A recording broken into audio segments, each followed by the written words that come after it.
Hello students, welcome to affairs cloud. My name is Vikas Rana. Students, हम best of the best current affairs provide करते हैं। आप हमारी application career cloud को जाके चेक कर सकते हैं, जहां पर आप इजीली आपको वेरियस कोर्सेज देखने को मिलेंगे, क्विजेज अटेम्प्ट करने को मिलेंगी, पीडीएफ्स मिलेंगी जो कि आपकी प्रिपरेशन में बहुत ज़्यादा हेल्प करने वाली हैं। हमारा जो सेशन है, हमारा जो कोर्सेज है, ये क्यों टॉप नॉच रहते हैं?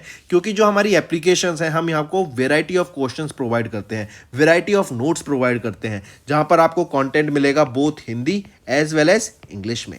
आपको क्या करना है, हमारी एप्लीकेशन को डाउनलोड करना है गूगल ऐप स्टोर से, जो कि आप इजीली कैरियर्स क्लाउड के नाम से सर्च करके डाउनलोड कर सकते हैं। And once you have downloaded, आपको लॉगिन करना पड़ेगा with your Gmail ID. And login करने के बाद आपको हमारी जो भी कोर्सेज हैं वो यहाँ पर आपको सारे देखने को मिलेंगे। जो भी आपको क्विज अटेम्प्ट करनी है वो देखने को मिलेगी। आपको ई बुक्स मिलेंगी, यहाँ पर पाथ मिलेंगे आपको। एंड जैसे मैंने आपको बताया, हम डेली बेसिस पे, वीकली बेसिस पे और मंथली बेसिस पे करंट अफेयर्स अपलोड करते हैं, both in Hindi as well as English language. यहां पर आप देखेंगे जो डेली बेसिस पे आपको नोट्स प्रोवाइड किए जाएंगे, फिर आप YouTube पे वीडियो देख सकते हैं, उसके बाद आप आके इस एप्लीकेशन पे क्विज अटेम्प्ट कर सकते हैं डेली बेसिस पे, जो कि बहुत ज़्यादा हेल्पफुल रहने वाले हैं। सिमिलरली वीकली बेसिस पे भी आप ये करेंगे, जो करंट अफेयर्स हैं उसकी आपको पीडीएफ मिलेगी एंड आप क्विज अटेम्प्ट कर सकते हैं वीकली बेसिस पे भी, जो कि आपकी प्रिपरेशन को एक स्टेप आगे लेके जाएगा। एंड फिर ऐसे ही जो मंथली बेसिस पे आपको 100 क्वेश्चंस की इंपॉर्टेंट पीडीएफ मिलेगी, वो आप रिवीजन के लिए एक बहुत अच्छा सोर्स रहेगा आप सभी स्टूडेंट्स के लिए जो गवर्नमेंट एग्जाम एस्पिरेंट्स हैं। इसी के साथ साथ आप देखेंगे, हम बैंकिंग और इकोनॉमी के करंट अफेयर्स प्रोवाइड करते हैं आपको। हम state wise current affairs provide करते हैं, चाहे वो उत्तराखंड, उत्तर प्रदेश, त्रिपुरा, तेलंगाना, कोई भी स्टेट हो। नॉट जस्ट दिस फ्रेंड्स, इसी के साथ साथ देखेंगे हम आपको टॉपिक वाइज करंट अफेयर्स भी प्रोवाइड करते हैं, और ये टॉपिक्स बहुत ज़्यादा इंपॉर्टेंट होते हैं। टॉपिक्स देखें तो जैसे important days, national affairs, international affairs, sports, defence, science and technology, apps and web portals, name the topic, और आपको उस टॉपिक के यहाँ पे करंट अफेयर्स देखने को मिलेंगे। जो भी गवर्नमेंट स्कीम्स लॉन्च की जाती हैं, जो भी एमओयू साइंस किए जाते हैं, जो भी इंडेक्सेस एंड रिपोर्ट्स आती हैं, वो सारी हमारे द्वारा कवर की जाती हैं, ताकि स्टूडेंट को one of the best experience मिल सके करंट अफेयर्स का, और उनको इधर उधर ढूंढना ना पड़े कंटेंट, जहां पर हम आपको सारा कंटेंट एक ही जगह पे प्रोवाइड। Hello everyone.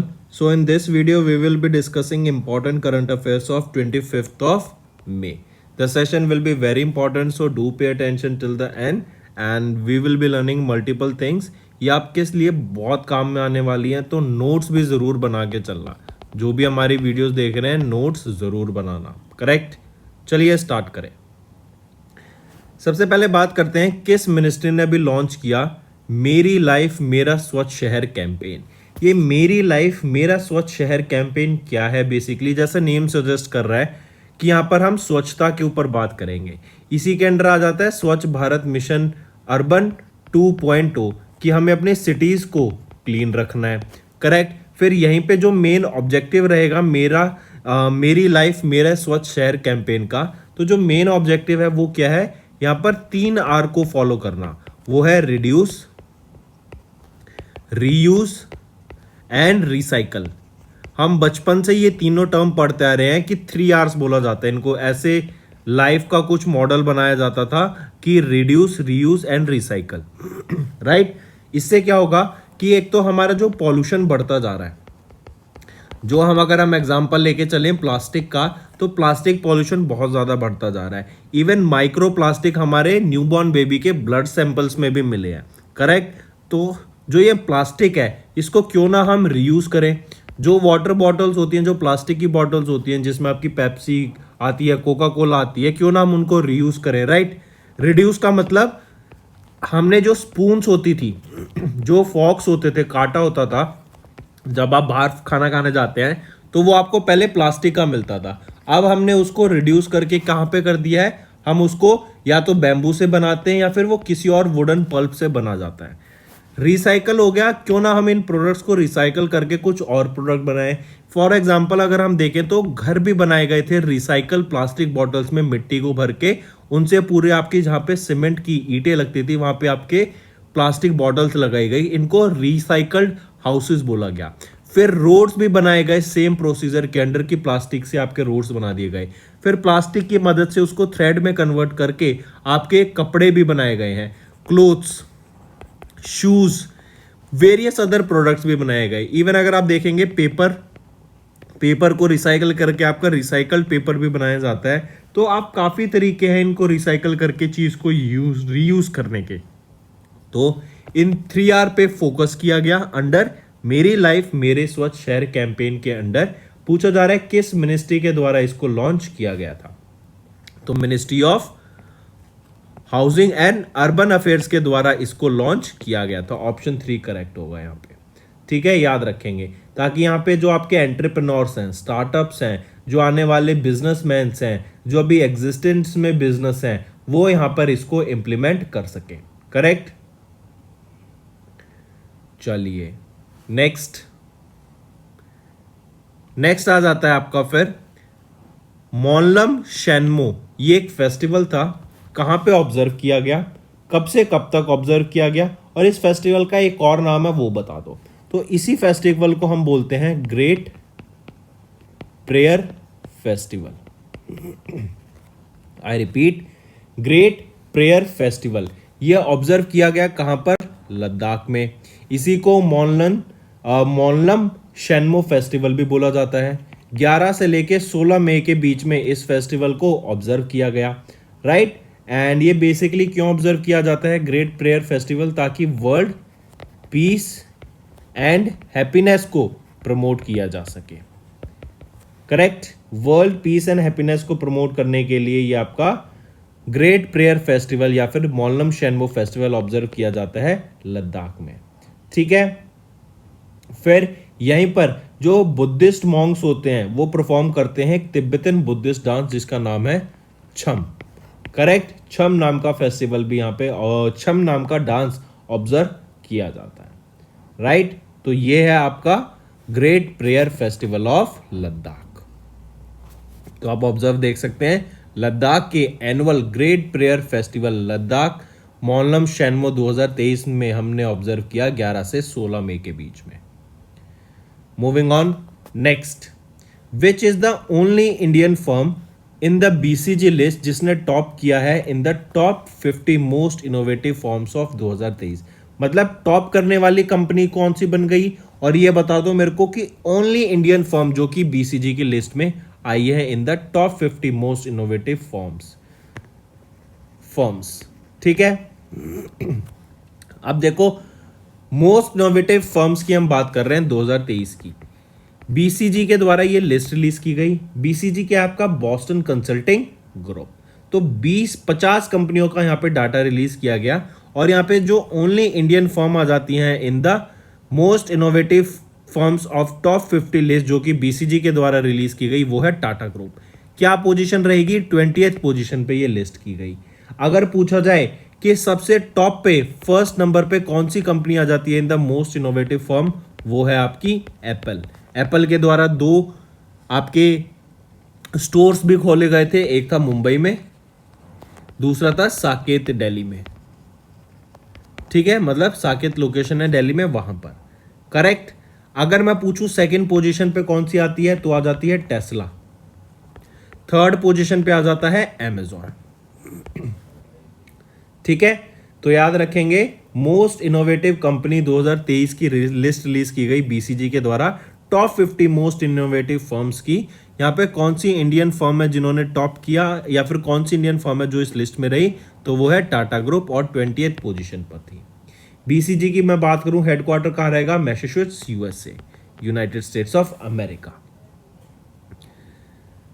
नेक्स्ट आप यहां देख सकते हैं एप्पल ने टॉप किया है इन द, और Tata group only Indian firm रही in the BCG list of the top 50 most innovative firms 2023 के लिए।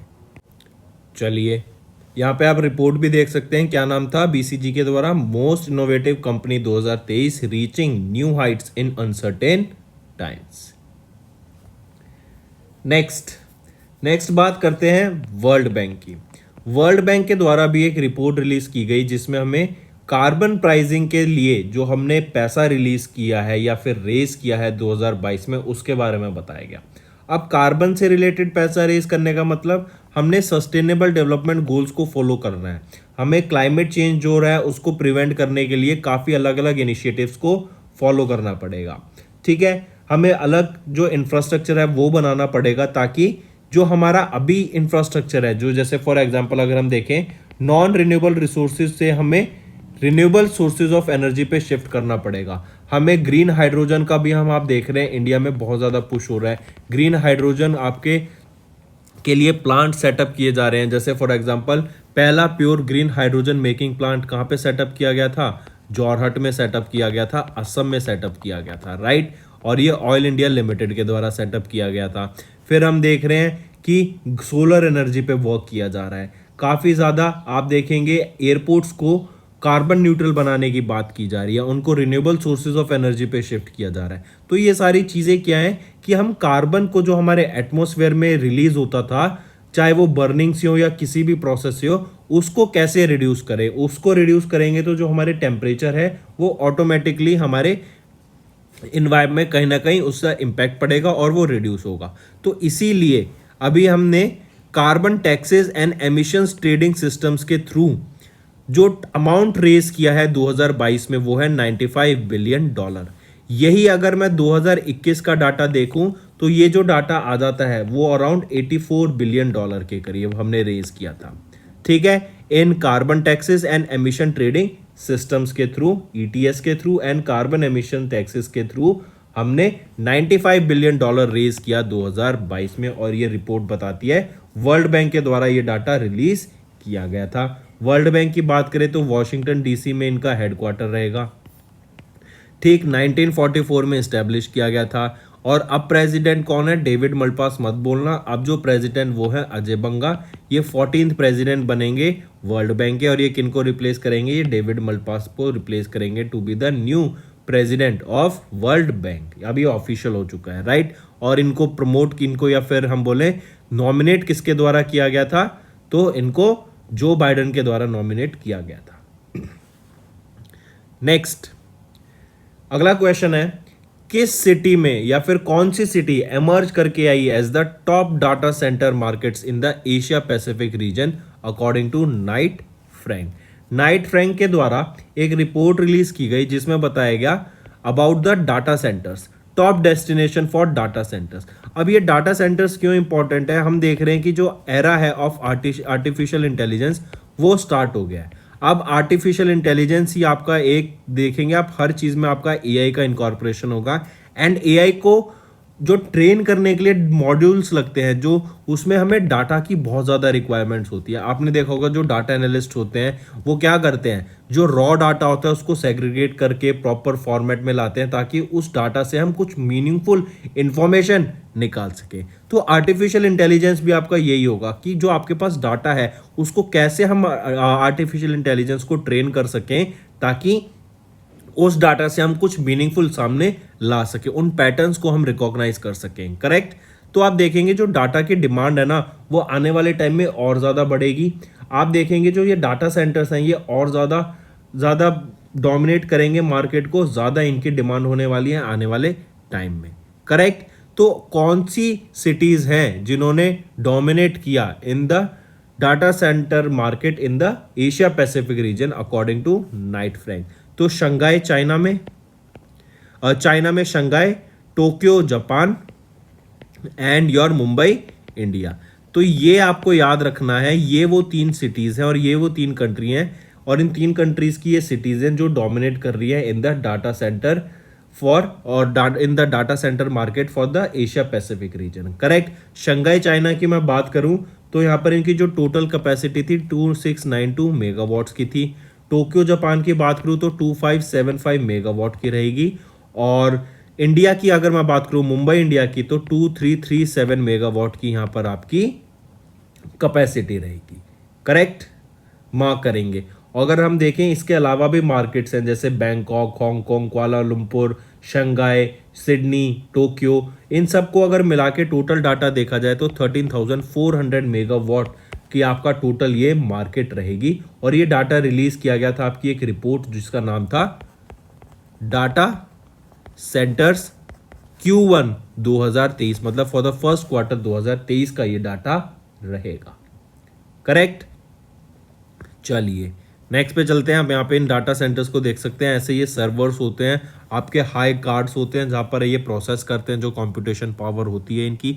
इवन आपको एक फैक्ट बताता हूँ, अभी जो हमने देखा था कि चैट जीपीटी लॉन्च किया गया था, राइट, ओपन एआई के द्वारा, एंड इट इज़ कंसिडर्ड कि ये रेवोल्यूशन ला देगा इन द वर्ल्ड, बिकॉज आप देखेंगे इससे बहुत ज़्यादा जॉब्स भी वर्नरेबल हो जाएंगी। इवन काफ़ी सारे जो सॉफ्टवेयर इंजीनियर्स होते हैं, आप देखेंगे उनकी जो जॉब होगी वो बहुत ज़्यादा रिस्क पे आ जाएगी। तो चैट जीपीटी के बारे में इंटरेस्टिंग फैक्ट बताता हूँ। इसको अगर 3 से 4 क्वेश्चन सॉल्व करने हैं, या फिर अगर मैं पूछ लूँ कि आपने चैट जीपीटी से क्वेश्चंस पूछे और 30 से 40 क्वेश्चन सॉल्व करने हैं इसको, तो इसको आराम से आप देखेंगे ह्यूज अमाउंट ऑफ वाटर की रिक्वायरमेंट होती है। ऑलमोस्ट आप देखेंगे इसको 1 से 2 बाल्टी पानी लग जाएंगे इनको सिर्फ 30 से 40 क्वेश्चंस को सॉल्व करने के लिए, उसको प्रोसेस करने के लिए, क्योंकि प्रोसेस करेंगे तो ये हीट जनरेट करते हैं और फिर इनको कूल करने के लिए ये वाटर की डिमांड रहती है। करेक्ट। चलिए नेक्स्ट पे आते हैं। नेक्स्ट है श्योरिटी बॉन्ड बीमा। ये श्योरिटी बॉन्ड बीमा क्या है? ये एक इंश्योरेंस स्कीम थी, ये लॉन्च की गई थी एसबीआई जनरल इंश्योरेंस के द्वारा। ये आपकी जो श्योरिटी बॉन्ड स्कीम है ना, ये इंफ्रास्ट्रक्चर प्रोजेक्ट्स के लिए लॉन्च की गई थी, और ये 2 तरीके से लॉन्च की गई, एक कंडीशनल, एक अनकंडीशनल। मतलब अगर कोई स्पेसिफिक कंडीशंस फॉलो हो जाती हैं, अगर वो कंडीशन मेट हो जाती है, तो जो आपका ये श्योरिटी बॉन्ड बीमा है, इसका जो इंश्योरेंस मनी है वो आप इजीली क्लेम कर पाएंगे।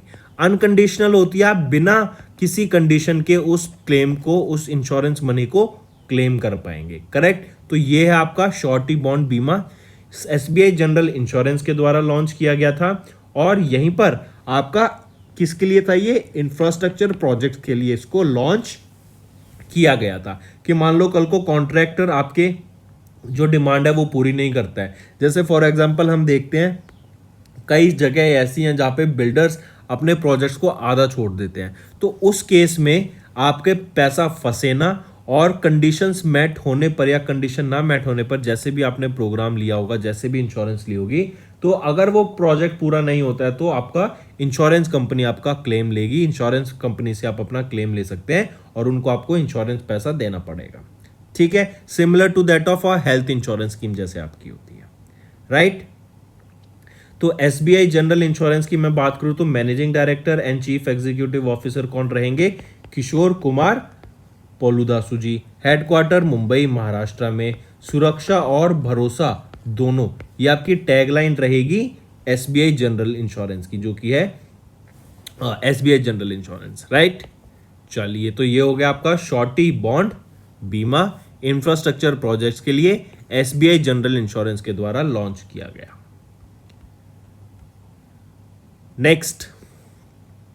नेक्स्ट आ जाते हैं प्लॉच। प्लॉच ये आपकी एक सेस फर्म है। SaaS software as a service, PaaS product as a service, DaaS drone as a service, right. तो ये अलग अलग प्लेटफॉर्म्स आजकल हमें देखने को मिल रहे हैं। तो अभी ये जो हम प्लॉच की बात कर रहे हैं, तो ये आपका सास है, software as a service firm है। इन्होंने आईडीएफसी फर्स्ट बैंक के साथ कोलैबोरेट किया ताकि ओएनडीसी फोकस्ड पेमेंट सॉल्यूशंस को लॉन्च किया जा सके, और उसका नाम रखा गया नोड पे। I repeat, ONDC focused payment solution node पे, ये आपका भी लॉन्च किया गया है Plotch and IDFC first bank के द्वारा मिलके। करेक्ट। इससे क्या होगा, जो पेमेंट है, जो कस्टमर्स हैं, उनको ज्यादा लाने की यहाँ पे बात की गई, ज्यादा आपके ओएनडीसी पे कस्टमर आ सकें, एंड जो बाइंग एंड सेलर एप्स हैं वो आपका ट्रांजैक्शन यहाँ पे इजीली हो सके आपका ओएनडीसी पर, इसलिए ये नोड पे को लॉन्च किया गया है Plotch and IDFC bank first bank के द्वारा मिलकर। ठीक है। प्लॉच का टारगेट रहेगा to bring over 10,000 sellers to the ONDC platform. एक और रिपोर्ट हम यहाँ पे देखेंगे मैकेंजी की। मैकेंजी ने ये एक फर्म है, ठीक है, कंसल्टिंग फर्म है, इनके द्वारा एक डाटा रिलीज किया गया कि जो इंडिया में जो डिजिटल कंजप्शन है ना, this will rise to 5 times by 2030, और यहाँ पे जो वैल्यूएशन हो जाएगी वो हो जाएगी $340 बिलियन की फॉर डिजिटल कंजप्शन, राइट। और यहाँ पर हम देखेंगे 500 मिलियन से भी ज्यादा डिजिटल ट्रांजैक्शन कंज्यूमर्स हमें देखने को मिलेंगे बाय 2030। करेक्ट। और ये मैकेंजी के द्वारा डाटा रिलीज किया गया है। तो प्लॉच, वापस आते हैं, प्लॉच एंड आईडीएफसी फर्स्ट बैंक, इन्होंने मिलके ONDC focused payment solution node pay को लॉन्च किया है। करेक्ट। देन अगर आईडीएफसी फर्स्ट बैंक की मैं बात करूं, वी विद्यानाथन यहाँ के एमडी एंड सीईओ रहेंगे। हेडक्वार्टर मुंबई महाराष्ट्र में रहेगा। 18 दिसंबर 2018 को ये इस्टेब्लिश किया गया था और ऑलवेज यू फर्स्ट आपकी टैगलाइन रहेगी। नेक्स्ट, सारथी प्लेटफॉर्म ये लॉन्च किया गया किस बैंक के द्वारा? अब सारथी क्या है बेसिकली, ताकि आपका ईडीसी या फिर POS point of sale terminals को इस्टेब्लिश किया जा सके ताकि इजीली आपकी मर्चेंट्स पेमेंट कर सकें, right. So this is a first of its kind digital platform जो कि एनेबल करेगा installation of electronic data capture and point of sale terminals को फॉर मर्चेंट्स। ये एक्सिस बैंक के द्वारा लॉन्च किया गया है। आप यहाँ पे देख सकते हैं, इसको कहते हैं पॉइंट ऑफ टर्मिनल। यहाँ पर आप अपने कार्ड से देखेंगे तो स्वाइप भी कर सकते हैं, टैप भी कर सकते हैं, और जो आपके कार्ड्स पर मैग्नेटिक टेप होती है इजीली उसको ये रीड कर पाएगा एंड आपके अकाउंट से डायरेक्टली पैसा भी यहाँ कट जाएगा। करेक्ट। तो एक्सिस बैंक ने डिजिटल ऑनबोर्डिंग प्लेटफॉर्म लॉन्च किया Sarathi for point of sale terminals, जिससे क्या होती है जो पेमेंट्स होती है वो आपकी और इजीली हो जाएगी। आप स्कैन करके भी पे कर सकते हैं, यूपीआई से पे कर सकते हैं, आप अपने कार्ड को स्वाइप कर सकते हैं, आप अपने कार्ड को टैप करके कर सकते हैं पे। ठीक है। डेबिट कार्ड क्रेडिट कार्ड दोनों यहाँ पे वैलिड रहेंगे। करेक्ट। तो याद रखेंगे, एक्सिस बैंक की बात करें तो एमडी एंड सीईओ कौन रहेंगे यहाँ पर? अमिताभ चौधरी। हेडक्वार्टर रहेगा मुंबई महाराष्ट्र में। 1993 में इसको इस्टेब्लिश किया गया था और बढ़ती का नाम जिंदगी ये आपकी टैगलाइन रहेगी, राइट, सारथी प्लेटफॉर्म की। मूविंग ऑन, नेक्स्ट बात करते हैं सीसी एवेन्यूज एंड पेपैल। इन दोनों ऑर्गेनाइजेशन ने मिलके अभी middle East global payment acceptance platform एक ये लॉन्च किया है middle east and north African region के लिए। इन दोनों ने मिलके जो वहाँ के बिजनेसमैन है ना उनके लिए पेमेंट सिस्टम बनाया है, ताकि अगर बिजनेस वहाँ पे कोई किया जा रहा है, चाहे वो क्रॉस बॉर्डर हो चाहे विद इन द बॉर्डर हो, तो पेमेंट इजीली हो सके। अगर क्रॉस बॉर्डर है तो दूसरी करेंसी को वो इजीली रिप्लेस कर सकें, दूसरी कंट्री को वो इजीली एक्सेप्ट कर सके, ताकि उनका जो बिजनेस है वो ना रुके।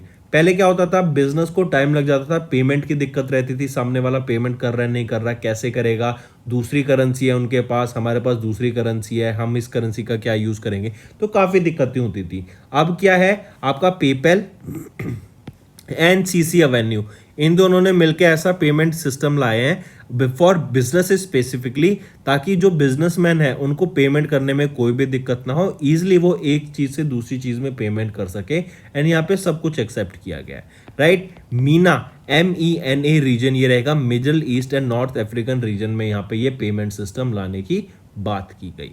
करेक्ट। और एक और चीज यहाँ पे हम समझेंगे कि इनका जो डोमिनेंस था ना यूएस डॉलर का, यूएस अकाउंट क्या था, पहले मीडिएटर का काम करता था यहाँ पर, तो बेसिकली हम बोले तो डॉलर में ट्रेड होता था। अब इस डॉलर की डोमिनेंस को खत्म करने की यहाँ पे बात की जा रही है एंड वही टर्म डी डॉलराइजेशन जो हम काफी टाइम से सुन रहे हैं वो यहाँ पर प्ले कर रहा है। क्यों प्ले कर रहा है? क्योंकि जैसे जैसे हम देखते हैं यूएस का जो डेप्ट है वो 31.2 ट्रिलियन डॉलर से भी ज्यादा का हो चुका है अब। ठीक है, वो डेप्ट सीलिंग टच करने वाले हैं और डेप्ट सीलिंग वो टच करते हैं तो रिसेशन आ जाएगा, हर जगह दिक्कत आ जाएगी, वो डिफॉल्ट कर जाएंगे। करेक्ट। तो इससे होता क्या है कि अगर डेट सीलिंग वो इतना है, यूएस डेट ले रहा है, तो उससे दिक्कत क्या होती है दूसरी कंट्रीज को, क्योंकि बहुत सारी कंट्रीज ऐसी हैं जो यूएस डॉलर को यूज करती हैं फॉर ट्रेड पर्पस अपनी करेंसी के लिए, क्योंकि उनकी खुद की करेंसी इतनी स्टेबल नहीं है। लेकिन जब यूएसए मनी प्रिंट करता है तो इन्फ्लेशन बहुत ज़्यादा बढ़ जाती है और जो एग्जिस्टिंग अमाउंट ऑफ मनी होता है उसकी वैल्यू कम हो जाती है। तो जिन कंट्री के पास डॉलर रहते हैं ना उनको बहुत ज़्यादा दिक्कत आती है, क्योंकि वो इन्फ्लेशन का शिकार हो जाते हैं। और यही एक वन ऑफ द रीज़न है कि अब सारी कंट्रीज यूएस डॉलर से अलग होना चाह रही हैं एंड उनके साथ वो टाइप नहीं रखना चाहते, क्योंकि उससे उनकी कंट्रीज में बहुत ज़्यादा अनस्टेबिलिटी आ जाती है। करेक्ट।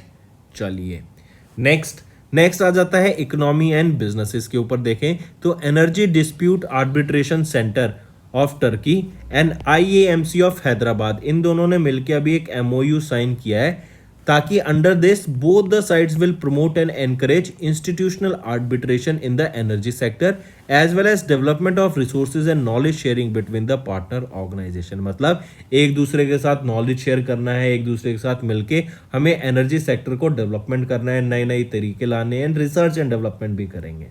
ठीक है, चलिए नेक्स्ट आ जाते हैं अवार्ड्स एंड रिकॉग्निशंस पर। Georgi Gospodinov, I repeat, Georgi Gospodinov and Angela Rodel, इनको अभी इंटरनेशनल बुकर प्राइज 2023 से सम्मानित किया गया for their novel Time Shelter.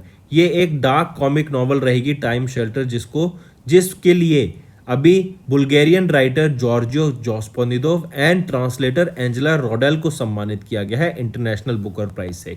ये अवार्ड आपका यूके एंड आयरलैंड में दिया जाता है, पहली चीज।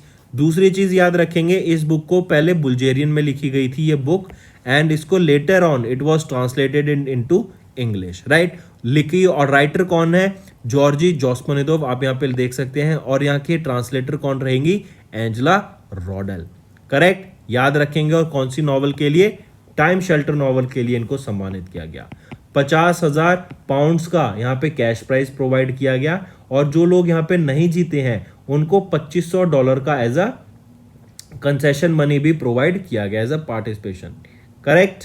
अगर मैं इंटरनेशनल बुकर प्राइज की बात करूं, सिंस 2005 इस अवार्ड को दिया जाता है फॉर अ नॉवल और a short story collection in any language around the world, जो कि ट्रांसलेटेड इनटू इंग्लिश, और उसको पब्लिश किया गया कहां पर? यूके एंड आयरलैंड में, ठीक है। चलिए नेक्स्ट पे आते हैं। नेक्स्ट बात करते हैं फोर्ब्स 30 के अंडर 30 एशिया क्लास ऑफ 2023 की लिस्ट में। यहां पे इंडिया की 76 एंट्रीज रहेंगी, याद रखना, 76 एंट्रीज इंडिया की। फिर अगर चाइना की बात करूं तो यहाँ पे 34 एंट्रीज रहेंगी चाइना की, 33 रहेंगी जापान की, 30 रहेंगी सिंगापुर की, और आपके 28 आ जाती है साउथ कोरिया की, ठीक है। और ये 8th एडिशन है of this annual 30 under 30 Asia list, जहां पर 300 यंग एंटरप्रेन्योर्स के लीडर्स को यहाँ पे लिस्ट किया जाता है, या फिर एंटरप्रेन्योर्स को यहाँ पे, यंग एंटरप्रेन्योर्स को अंडर 30, जो 30 साल से अंडर आते हैं, एंटरप्रेन्योर्स हो गए, या फिर वो ऐसे पीपल हैं जिन्होंने काफ़ी ज़्यादा इम्पैक्ट डाला है अपने यूथ पर, जैसे for example Neeraj Chopra, right, he is the gold medallist, और ये पहले इंडियन बने, एथलीट बने जिन्होंने गोल्ड मेडल जीता आपके ओलंपिक गेम्स में। फॉर कौन से एथलीट्स और कौन से स्पोर्ट्स से रिलेट करते थे ये आपका था जेवलिन थ्रो। और अभी रिसेंटली इनके बारे में याद रखना, ये वर्ल्ड के नंबर 1 प्लेयर बन गए हैं इन जेवलिन थ्रो। चलिए नेक्स्ट पे आते हैं, अपॉइंटमेंट्स एंड रेजिग्नेशंस। अभी पेटीएम पेमेंट्स बैंक लिमिटेड के, जो कि ये एक पार्ट है पेटीएम का ही, इस पेटीएम पेमेंट बैंक लिमिटेड के जो नए पार्ट टाइम चेयरमैन अपॉइंट किए गए हैं फॉर 1 ईयर, वो कौन रहेंगे? नए एज इन इनको रीअपॉइंट किया गया है, और इसके लिए अप्रूवल अभी आरबीआई से इनको मिल गया है, वो है विजय शेखर, करेक्ट। तो विजय शेखर शर्मा, इनको पार्ट टाइम चेयरमैन अपॉइंट किया गया of Paytm payments bank limited for a period of 1 year from 23rd of May, right. और ये इनका 3rd टर्म रहेगा as the chairman of Paytm payments bank limited. ये नोएडा यूपी बेस्ड कंपनी रहेगी, 197 communications इसकी parent company रहेगी, and इनके पास 49% stake है in Paytm payments bank limited. And इसी के साथ साथ याद रखेंगे, अगर मैं ये बात करूं, पेटीएम पेमेंट्स बैंक लिमिटेड 2017 में इसको लॉन्च किया गया था, राइट। चलिए नेक्स्ट आ जाते हैं फिर आईडीबीआई बैंक। इनने अपॉइंट किया जया कुमार एस पिलाई को as the deputy managing director. I repeat, board of directors of industrial development bank of India IDBI bank limited, इन्होंने किनको अपॉइंट किया as the deputy managing director for 3 years? वो रहेंगे Jaya Kumar S Pillai को। Next आ जाते हैं स्टेट न्यूज के ऊपर। अभी रिसेंटली केरला गवर्नर के द्वारा, केरला के गवर्नर कौन है? आरिफ मोहम्मद खान।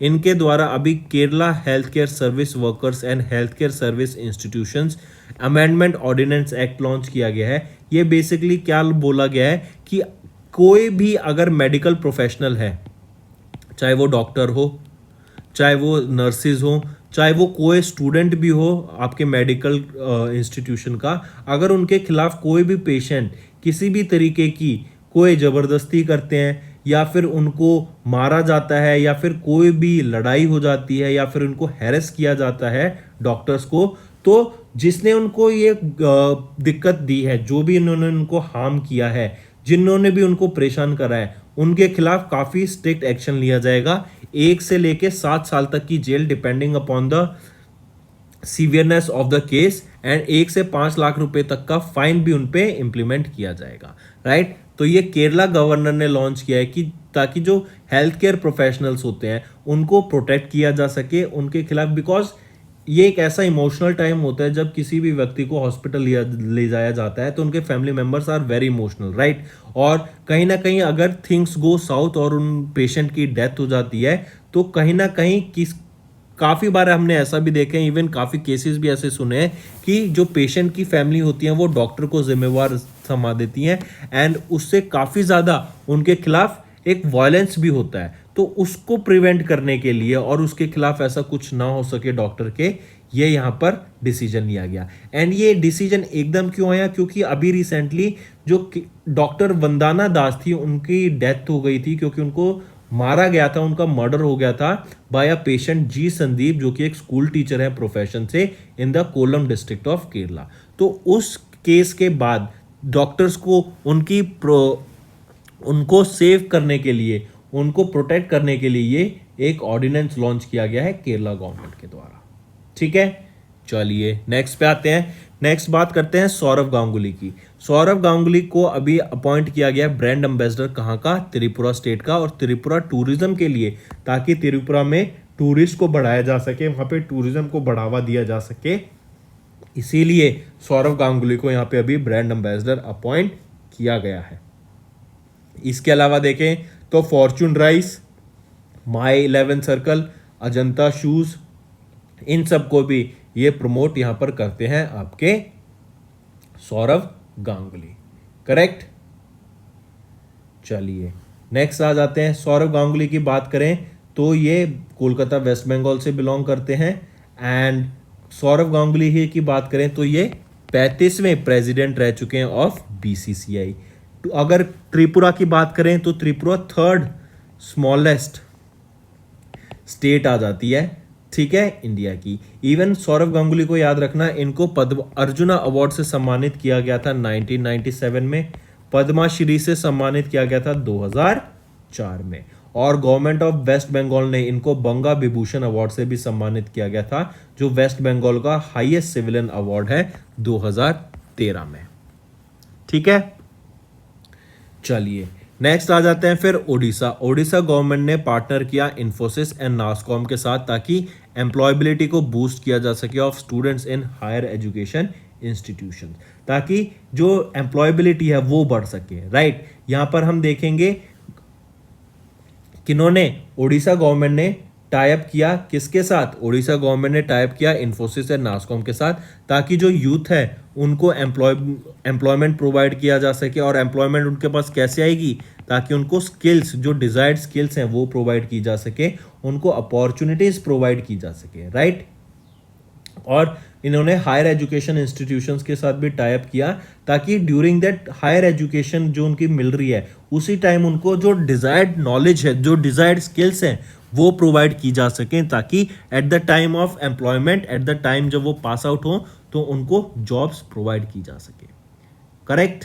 आज की स्किल, जैसे आजकल हम देखते हैं जो टेक्नोलॉजी है वो ज़्यादा प्रेवलेंट है, आर्टिफिशियल इंटेलिजेंस, अगर हम कोडिंग की बात करें, कंप्यूटर साइंस की बात करें, तो artificial intelligence, machine learning, data science, data analyst, इनकी बहुत ज़्यादा डिमांड रहती है। ओडिशा की बात करें तो चीफ मिनिस्टर रहेंगे नवीन पटनायक, गवर्नर रहेंगे गणेशी लाल। ओडिशा की ही बात करें तो याद रखना मूव बस सर्विस यहाँ पे लॉन्च की गई थी, यहीं पर आपका पहला ओलंपिक वैल्यूज एजुकेशन प्रोग्राम भी लॉन्च किया गया था, राइट। तो ये सारे आपके इंपॉर्टेंट करंट अफेयर्स हैं फॉर ओडिशा स्टेट, करेक्ट। अब आ जाते हैं आपके नेक्स्ट पर। नेक्स्ट बात करें पुडुचेरी की, तो पुडुचेरी ने भी L&T इंजीनियरिंग के साथ एक MOU साइन किया, ताकि टूरिस्ट स्पॉट्स को डेवलप किया जा सके अंडर SD 2.0। SD 2.0 ये क्या है बेसिकली, SD 2.0 है आपका स्वदेश दर्शन स्कीम 2.0। स्वदेश दर्शन स्कीम 2.0 के अंडर पुडुचेरी ने टाई अप किया है L&T के साथ, ताकि जो टूरिस्ट स्पॉट्स हैं उसको डेवलप किया जा सके, उनको बेटर किया जा सके, ताकि वहाँ पे जो टूरिस्ट अट्रैक्शन है वो बढ़ सके एंड ज़्यादा से ज़्यादा टूरिस्ट वहाँ पे विजिट कर सकें। तो इसीलिए याद रखेंगे, पुडुचेरी एंड एल&टी इंजीनियरिंग ने टाई अप किया, एक एमओयू साइन किया, ताकि जो टूरिस्ट स्पॉट्स हैं वहां पर पुडुचेरी में उनको डेवलप किया जा सके अंडर स्वदेश दर्शन 2.0 स्कीम। अब ये स्वदेश दर्शन 2.0 स्कीम किसके द्वारा लॉन्च की गई थी? तो ये मिनिस्ट्री ऑफ टूरिज्म के द्वारा लॉन्च की गई स्कीम है। ये एक सेंट्रल सेक्टर स्कीम रहेगी, सेंट्रल स्पॉन्सर्ड स्कीम रहेगी, ताकि यहाँ पे ये स्कीम का फोकस रहेगा बेसिकली एम्प्लॉयमेंट के ऊपर, यूथ स्किलिंग के ऊपर, प्राइवेट सेक्टर इन्वेस्टमेंट के ऊपर, और जो लोकल कल्चर है वहाँ के एरिया का उसका 360 डिग्री होलिस्टिक डेवलपमेंट हो सके, ताकि जो टूरिज्म है वो डेवलप किया जा सके इन दैट पर्टिकुलर एरिया। चलिए नेक्स्ट पे आते हैं। फिर यूपी गवर्नमेंट ने लॉन्च किया एक ऑनलाइन एजुकेशन प्रोग्राम जिसका नाम है पहल। ये रूरल एरिया स्टूडेंट्स के लिए लॉन्च किया गया है, पहल नाम का ऑनलाइन रूरल एजुकेशन प्रोग्राम। किसके द्वारा? उत्तर प्रदेश गवर्नमेंट के द्वारा इसको लॉन्च किया गया। ये प्रोग्राम पहल डेवलप करेगा department of secondary education in collaboration with IIT Kanpur UP में, एंड इसको सून एक्सटेंड किया जाएगा 40,000 स्कूल्स में इन उत्तर प्रदेश। ठीक है, चलिए नेक्स्ट पे आते हैं। नेक्स्ट बात करते हैं, ये तो हो गए फ्रेंड्स अभी तक के हमारे आज के करंट अफेयर्स, राइट। अब एक क्विक रिवीजन करते हैं इनका। Ministry of housing and urban affairs ने लॉन्च किया एक मेगा कैंपेन मेरी लाइफ मेरा स्वच्छ शहर to promote RRR, reduce, recycle and reuse. Ladakhi annual great prayer festival Ladakh Monlam Chenmo 2023 अभी हुआ था 11 मई से 16 मई के बीच में। टाटा ग्रुप ये ओनली इंडियन फर्म है इन द बीसीजी लिस्ट जो कि टॉप 50 की लिस्ट में आई of the most innovative firms 2023 की 20वें पोजीशन पे रहेगी, और एप्पल ने यहाँ पे टॉप किया, फर्स्ट पोजीशन पे आई। देन वर्ल्ड बैंक ने भी एक रिपोर्ट रिलीज की गई जहाँ पे जो रेवेन्यू कलेक्ट किया गया है ग्लोबली बाया कार्बन प्राइसिंग, इसको रेज किया गया to $95 billion in 2022। Last year ये $84 बिलियन कलेक्ट किया गया था। Then Shanghai, Tokyo, Mumbai they emerged as the top data center markets in the Asia Pacific region according to Knight Frank। SBI general ने launch किया surety bond बीमा for infrastructure projects. Plotch, IDFC first bank इन्होंने collaborate किया and launch किया ONDC focused payment solution node pay को। Then Axis bank ने launch किया digital onboarding platform Sarathi for point of sale terminals. CC avenue and PayPal इन्होंने मिलकर अभी launch किया Middle East global payment acceptance platform, ताकि Middle East regions में, African regions में जो बिजनेसमैन हैं उनको पेमेंट में इजी हो सके। Then energy dispute arbitration centre Turkey का एंड IAMC हैदराबाद, इनके बीच में MOU साइन किया गया। Georgi Gospodinov and Angela Rodel, इनको इंटरनेशनल बुकर प्राइज से सम्मानित किया गया फॉर टाइम शेल्टर। राइटर रहेंगे जॉर्जी और ट्रांसलेटर रहेंगी Angela Rodel. 76 entries from India featured on the Forbes 30 under 30 Asia class of 2023। Paytm payments bank limited को नहीं अभी, या फिर बोले पेटीएम पेमेंट्स बैंक लिमिटेड को अभी RBI का अप्रूवल मिला ताकि रीअपॉइंट कर सकें वो विजय शेखर शर्मा को as a part time chairman for 1 year, और ये इनका 3rd ईयर, या फिर हम बोलें तो ये इनका 3rd टाइम रहेगा as the chairman of Paytm payments bank limited. IDBI bank board ने अपॉइंट किया जय कुमार S पिल्लाई को as their deputy managing director. Kerala governor signs Kerala health care service workers and health care institutions के लिए एक ऑर्डिनेंस, ताकि जो health care workers हैं उनको प्रोटेक्ट किया जा सके। सौरभ गांगुली को अपॉइंट किया गया brand ambassador of Tripura tourism. Odisha government ने पार्टनर किया इन्फोसिस एंड नासकॉम के साथ to boost employability of students in higher education institutes. Puducherry and L&T engineering ने एक MOU साइन किया to develop tourist spots under the centre's SD 2.0। Then UP government ने inaugurate किया एक ऑनलाइन एजुकेशन प्रोग्राम जिसका नाम है पहल फॉर रूरल एरिया स्टूडेंट्स। तो दोस्तों ये थे हमारे आज के इंपॉर्टेंट करंट अफेयर्स। अब आ जाते हैं रिवीजन पार्ट पर। रियोन Telugu writer Sahitya academy awardee Ketu Vishwanath Reddy, इनका रिसेंटली निधन हो गया। Then world turtle day observe किया जाता है 23 मई को, और 23 मई को 2023 में ही हमने 23वां एडिशन ऑब्जर्व किया है वर्ल्ड टर्टल डे का। थीम याद रखेंगे आई लव टर्टल्स। नेक्स्ट आ जाता है JSW steel and JFE steel, इन दोनों ने मिलकर भी एक जॉइंट वेंचर साइन किया है to manufacture CRGO products in India. Cold rolled grain oriented product को डेवलप करने की बात की गई, कहां पर? विजयनगर कर्नाटका में। नेक्स्ट आ जाता है गरुड़ा एरोस्पेस और नैनी एरोस्पेस, इन दोनों ने टाई अप किया, पार्टनर किया, ताकि मेक इन इंडिया ड्रोन्स को बढ़ावा दिया जा सके एंड उनको मैन्युफैक्चर किया जा सके इंडिया में ही। नेक्स्ट गूगल पे, इन्होंने पार्टनरशिप की एनपीसीआई के साथ ताकि यूपीआई पेमेंट अलाउ की जा सके on the RuPay credit cards, ये भी इंपॉर्टेंट है, मार्क करेंगे। नेक्स्ट पब्लिक सेक्टर बैंक्स है, जो इनका टोटल प्रॉफिट रहा वो 1,04,649 करोड़ के लिए का रहा टोटल फॉर फिस्कल ईयर 23।